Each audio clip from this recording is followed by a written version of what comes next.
Here we have about 1 3/4 inch, almost 2 inch thick, dry aged ribeye steak. It was dry brined with salt for about 24 hours, and now it's out of the fridge for a while. It came to room temperature. We're going to reverse sear this by putting it in the oven at about 225 degrees, get the internal temperature to about 110, and then we're going to put it in a cast iron skillet at about 425 degrees, 400, and we're going to sear both sides of it with some butter, garlic, and rosemary. Watch as it happens. Okay, so now the oven has come to temperature, 225 degrees. We're going to take the steak, we're going to put it in the oven on a cookie sheet, stand it up. We're going to try to stand it up like such. That's it. We want it to cook evenly all around as best as possible. That'll work, as long as it stays standing up. So there it is, standing up, going in the oven. And there we go. 225 degrees in the oven.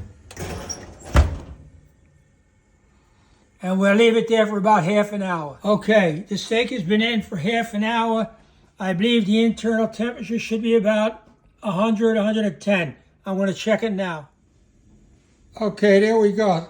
So we have 107 degrees internal temperature on the steak, 110 degrees.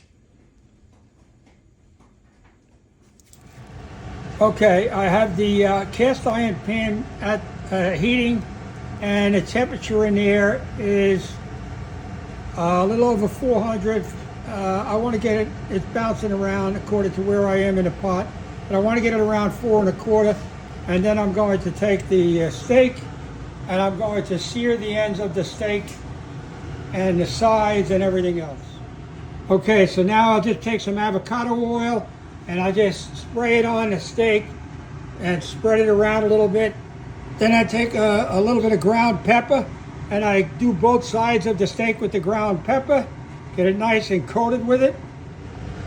Okay, so now our pan is 400 degrees. We're going to put the steak in to sear. Here goes the steak. Now I'm going to put in the butter, the rosemary, and the garlic. Okay, now we got the rosemary, the garlic, and the butter in there. And we're going to get it all over the steak while the steak sears at about 400 degrees in the pan. And we're going to get that inside temperature to 120 when we take it off of out of the pan, approximately 120. Take it off, and while it rests, it'll go up about another 10 degrees, maybe a little less. That'll give me the perfect medium rare steak. This is one side I'm working on now. I'll be turning it now. Okay, so I turned it. I got a nice sear, and I have the other side. And meanwhile, I am basting it with the butter and the garlic also while it's searing. Okay, it pretty much looks like it's done. I checked the internal temperature. It's around 120. Just doing it one side a little bit, just for a moment. But basically, it's done. I'm going to be taking it out now. Okay, look at that sucker. Now let's see what it is. Look at that, 127. Wait till I cut it. It's going to be unbelievable. Look at that steak. I'll give you another moment. I'm going to cut into that baby. Unbelievable. My goodness, look at that steak. Look at the sear on it. Look at it, medium rare to perfection. Oh my God, I think I'm in heaven. So that's how you do it. That's a reverse sear on a ribeye steak. Good luck to you.